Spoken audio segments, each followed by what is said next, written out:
வணக்கம். நாளை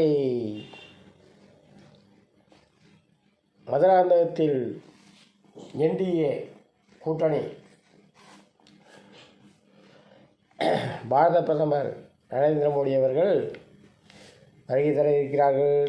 என்டிஏ கூட்டணி யாரால் சேருவாங்கிறது நாளைக்கு மேடையில் அறிவிக்கிறதா சொல்லியிருக்காங்க. அதே மாதிரி டிடிவி தினகரன் அந்த கூட்டணியில் இணைந்திருக்கிறார். பாமக மாம்பழ சின்னம் 2 நோட்டீஸ்லேயே போட்டாங்க. பெரிய படம் போட்டு அதில் நோட்டீஸ்லேயே காட்டியிருக்காங்க. பாமக அன்புமணி, பாமகவில் 2 டீமாக இருக்காங்க. அதில் அன்புமணி இருக்க டீமுக்கு தான் மாம்பழ சின்னம் ஒதுக்கியிருக்காங்க. அந்த மாம்பழ சின்னத்தை போட்டு மேடையிலே போஸ்டர் அடிச்சிருக்காங்க. டிடிவி தினகரன் குக்கர் சின்னமும் அதில் இடம்பெற்றிருக்கு. இந்த மாதிரி சூழ்நிலையில் மீட்டிங் நடக்குது. தேமுதிக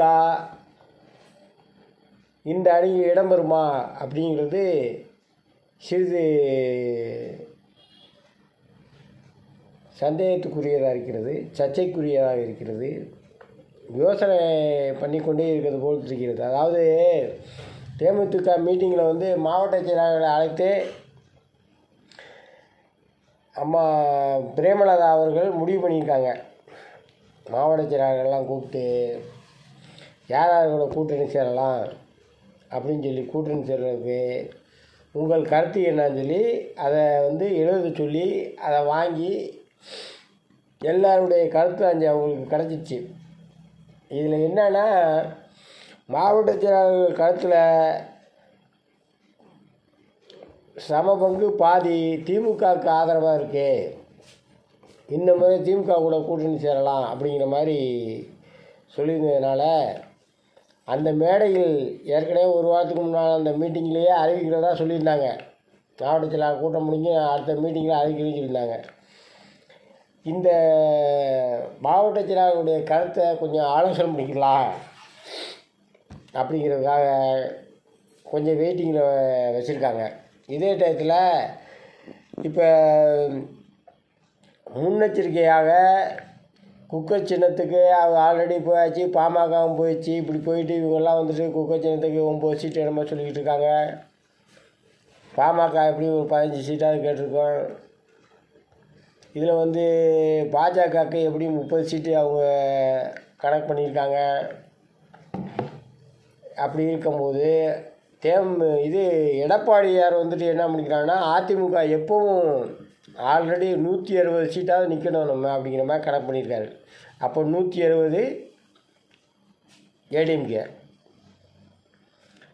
பாஜக 30, மாம்பழம் பாமக 15. அப்போ என்னாச்சு? 170, 30, 190, 15. இன்னும் 30 சீட்டு. இந்த சீட்டு வெயிட்டிங் யாருக்குன்னா தேமுதிகவுக்கு. தேமுதிகவுக்கு சீட்டு கொடுக்கும்போது பாமகவுக்கு எந்த அளவுக்கு சீட்டு கொடுக்குறாங்களோ அதை விட 1-2 கூட அதிகமாக கொடுக்கணும். இல்லைன்னா பாமக அளவுக்காக கொடுக்கணும். ஆகையால் இந்த சீட்டுக்கள் இந்த நிலையில் இருக்கும்போது இந்த சீட்டுகள் இந்த நிலையில் இருக்கும்போது 70 சீட்டு தான் அவங்களுக்கு கிடைக்கும். இந்த 70 சீட்டுக்குள்ளே தான் நம்ம என்டிஏ கூட்டணியில் இணைகிறவங்க யாராக இருந்தாலும் 160 எடப்பாடி கன்ஃபார்ம். ரெட்டலை சின்னத்துக்கு கன்ஃபார்மாக 170 சீட்டு. மீதி 74 சீட்டுக்குள்ளே தான் இவங்கெல்லாம் கூட்டணிக்குள்ளே வர முடியும். இப்போ தேமுதிக இன்னும் போய் சேராமல் என்ன காரணம்னா இவங்க முன்கூட்டியே சேர்ந்துட்டாங்க. பாஜக 30 சீட்டு கேட்டுக்கிட்டு இருக்காங்க. பாருங்கள் சூழ்நிலை எப்படி இருக்குன்னு. பாஜக 30 சீட்டு கேட்டுக்கிட்டு இருக்காங்க. அவர் எடப்பாடியார் 170 விட்டு தாண்ட மாட்டார். நான் தனித்து போட்டி இவ்வளோ இருந்தால் தான் எனக்கு வெற்றி பெறுவதற்கே தனியாக நான் தனி மெஜாரிட்டியாக வரணும் அப்படிங்கிறக்காக அவர் 170 தான் கன்ஃபார்ம் பண்ணிக்கிட்டார். இப்போ பாஜகவுக்கு 30, பாட்டாளி மக்கள் கட்சிக்கு 15, 45. குக்கர் சின்னம் 9, 10 சொல்லிக்கிட்டு இருக்காங்க. 45, 55 வச்சுங்க. மீதி எத்தனை சீட்டு இருக்குது? 24 சீட்டு தான் இருக்குது. அப்படி இருக்கும்போது இன்னும் ஓபிஎஸ் வர்றாரா என்னன்னு டவுட்டாகவே இருக்குது. ஓபிஎஸ் வர்றாரா இல்லை அவர் இந்த முறை தேர்தல் நிற்காமல் தவிர்ப்பது நல்லதுங்கிற மாதிரி ஆலோசனையில் இருக்காங்களாம். அதனால் தேர்தலை தவிர்த்துடலாம். அந்த முறை நம்ம சைலண்டாக இருந்துடலாம். ஏன்னா நம்ம ஒரு இப்போ அம்மா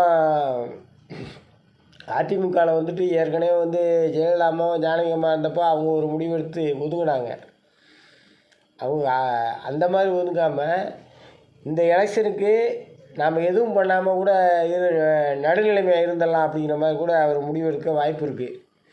அது தெரிஞ்சனால்தான் ஓபிஎஸ் கூட இருக்க மற்ற நிர்வாகிகள் எல்லாம் வைத்தியலிங்கம் முதற்கொண்டு எல்லாம் ஒருத்தவங்களாம் வந்துட்டாங்கன்னா அது காரணம் என்ன? டிஎம்கேல சேர்றாங்க அப்படின்னா அது காரணம் என்ன? ஓபிஎஸ் வந்து அவர் சைலண்டாக அமைதியாக இருந்ததுனால முடிவு பண்ணியிருக்காரு. அந்த மாதிரி தான் போய்கிட்டு இருக்கு. தாவேக்கால போய் சேர்றாங்க, அதெல்லாம் நடக்கிற கதையில்லை. தாவேக்காக்கில் வந்து சேர்றதுக்கெல்லாம் வாய்ப்பு இல்லை. அதனால் தேமுதிகவுக்கு மீதி சீட்டு கேட்டால் தேமுதிகவுக்கு 25 சீட்டு அப்படின்னா அது கன்ஃபார்ம் ஆகும் போல இருக்குது. அதனால் இந்த 25 சீட்டு வெயிட்டிங்கில் இருக்குது. தேமுதிகவில் இன்னும் வந்து எந்த முடிவும் எடுக்காமல் இருக்காங்க. நாளைக்கு மீட்டிங் இருக்குது, இன்னும் வாய்ப்பு இருக்குது. ஆகையால் தேமுதிக ஒன்று அதிமுகவுடன் இணைய வேண்டும், இல்லை என்றால் தனித்து போட்டு விடுவதாக பிரேமலதா விஜயகாந்த் அம்மா அவர்கள் முடிவு எடுத்திருக்காங்க. இதற்கு காரணம் என்னன்னா,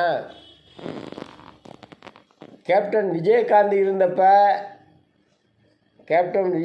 இருந்தப்பவே 2 முறை தேமுதிகவை கலைஞர் அழைத்து விட்டார். ஸ்டாலினில் கலைஞரே அழைத்தார். ஆனால் இவர் கூட்டணிக்கு போக மறுத்துட்டார். அப்படி இருக்கும்போது இவ்வளோ காலம் கழித்து இப்போ நல்ல நேரம் நெருங்கிட்டு இருக்கும்போது இப்போயே நம்ம போய் திமுகவில் சேரணும் அப்படிங்கிறக்காக யோசனை பண்ணிக்கிட்டு இருக்காங்க. இந்த நிலைமையில் பாதி நிர்வாகிகள், மாவட்ட நிர்வாகிகளில் பாதி பேர் வந்து திமுகவோட சேரலாங்கிற கருத்தை முன் வச்சுருக்காங்க. இப்போ இருக்க சூழ்நிலைக்காக சொல்கிறாங்க. ஆனால் ரசிகர்கள் மனதில் இது நல்லா ஆழமாக பதிஞ்சிருக்கு. அதனால் அவர் இருக்கும்போது இல்லாத கூட்டணி புதுசாக போய் கலைஞர் இதில் போய் சேர்ந்தால் ரசிகர்கள் ஓட்டு பிரிய ஆரம்பிக்கும். ரசிகர்கள் ஓட்டு கேப்டன் விஜயகாந்தனுடைய ரசிகர்கள் ஓட்டு தான் அப்படியே இருக்குது. அந்த ஓட்டு வந்து பிரிய ஆரம்பிச்சிடும். அதனால் இன்னும் எந்த முடிவு எடுக்காங்க, இன்னும் நேரம் இருக்குது. நாளை தான் தெரியும். ஒன்று தேமுதிக தனித்து போட்டி, இல்லைன்னா என்டிஏ கூட்டணியில் நாளை மேடையில் பார்க்கலாம். நாளைக்கு மேடைக்கு வரலைன்னா தனித்து போட்டி. தேமுதிக தனித்து போட்டியிட முயற்சி எடுத்து கொண்டிருக்கிறது என்பதை மிக தெளிவாக தெரிகிறது. இதுதான் தேமுதிக தனித்து போட்டியிடும் என்று தான் தெரிகிறது. நன்றி, வணக்கம்.